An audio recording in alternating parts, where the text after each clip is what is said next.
Hello, friends. In today's fast-paced world, there's no shortage of things vying for our attention. Government, media, big corporations. It's easy to feel like life is just something happening to us. But what if I told you that the real battleground isn't outside? The true struggle is for our minds, for where we put our focus and how we direct our energy. The power to take control of that battle lies in our hands. Over-reliance on medication is just one symptom of a larger issue. We're treating our bodies and minds like machines that can be fixed from the outside. But the truth is, real healing starts from within by mastering our thoughts, words, and imagination. That's right, imagination. Let's talk about something that affects millions of people: medications. Now, I'm not a doctor. This is not medical advice. This is philosophical purely. In many cases, they're necessary and life-saving, but for a lot of us, they've become a crutch. We take pills to manage symptoms, but then we end up needing more pills to fix the problems those last pills created. It's a never-ending loop. But here's the thing. We're treating the effects, not the causes. And the causes often aren't physical.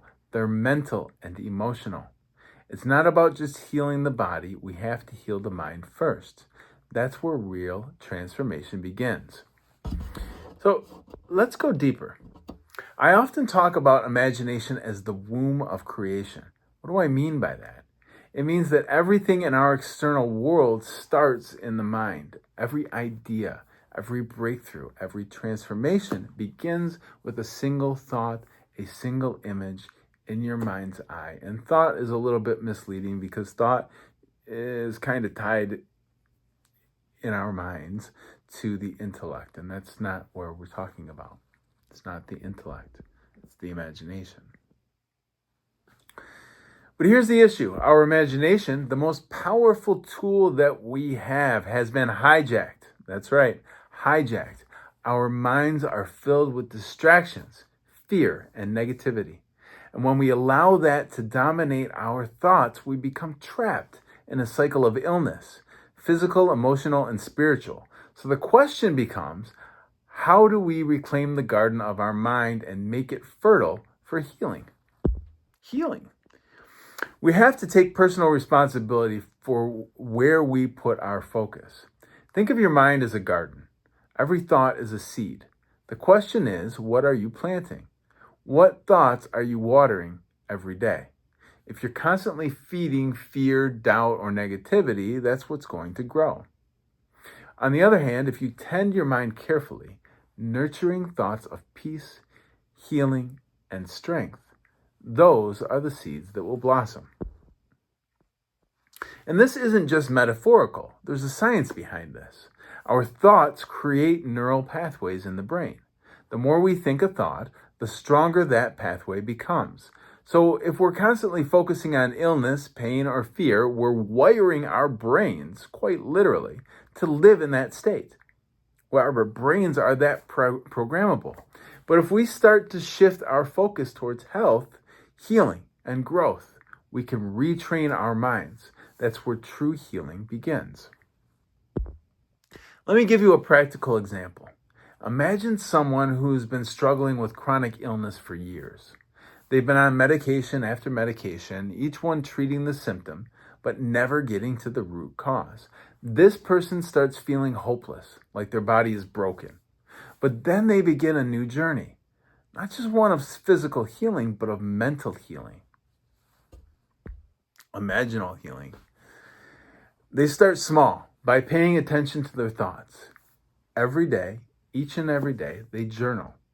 They visualize a healthier version of themselves. They make space for healthy thoughts. Over time, their mindset shifts. They begin to experience real, tangible changes in their health, not because they found a miracle pill, but because they took back control of their inner world, this womb of creation that we talk about. It's not just our thoughts that matter. It's also our words. Words are powerful. They carry energy. And when we speak, we're literally casting spells over our lives. The words we choose shape our reality just as much as our thoughts do. How often do you say, I'm sick, I'm tired, I'm stressed? And I'm not trying to, belittle saying that, but what if you change that languaging to I'm healing, I'm energized, or I'm at peace? And see the difference just making that shift in languaging does for your body. This isn't about denying reality, it's about reshaping it. Words and thoughts must work together. And then comes the third piece of the puzzle, aligned action. You can't just think your way into healing. You have to act. When your thoughts, words, and actions are aligned, that's where the magic happens. When your thoughts and your words align and you believe it, you will get thoughts of, okay, this is what I need to do next. In the same way that if I've talked about, if you are hungry and you start building in your imagination how you're going to build a sandwich, well, eventually you'll be spurred to action, right? And you have to take that action. The sandwich will not make itself.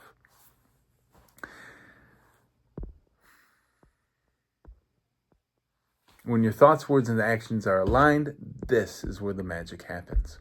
Each one of us is on a journey, and in many ways, it's the hero's journey. A quest not just to survive, but to thrive, to evolve. But the key to that journey isn't about fighting external battles. The real battle is inside. It's about taking control of our minds, mastering our imagination, thoughts, and words. When we do that, we step into our power. And here's the most beautiful part. When you heal your inner world, it doesn't just change your life. It changes the world around you. The ripple effect of your personal transformation impacts everyone you come in contact with. That's how we shift the collective conscious. It starts with each one of us taking responsibility, for our minds, our thoughts, our words, and our actions. So how do we move forward? The first step is awareness. Start to pay attention to what you're thinking. Set yourself, your own, identify yourself as awareness itself. And be unafraid to face, sometimes I'll talk about the shadow self. This is the things that you suppress. All the things that you suppress. As soon as you can set yourself as the stage and learn to form the new neural pathways and the habit of being not crushed or shamed by whatever's in your mind, but being able to look at all of it and to be consciously aware of it is the first step.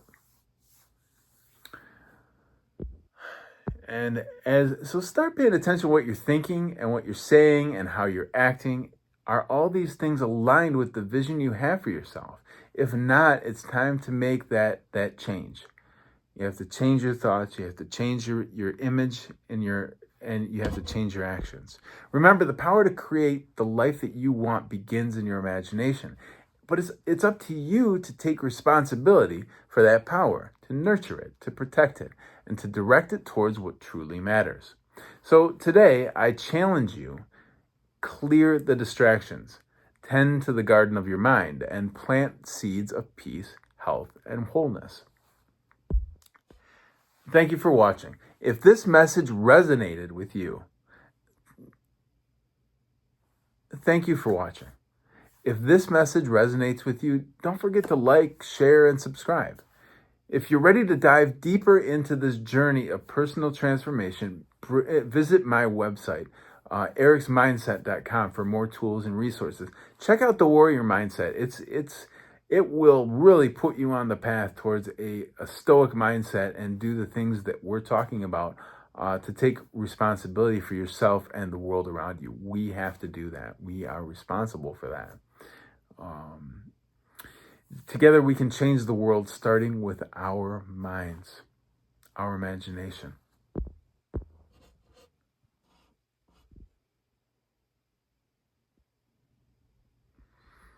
Before we go, I'd like to invite you to a short meditation to help clear your mind and plant seeds of healing. It's very, very short. Take a deep breath.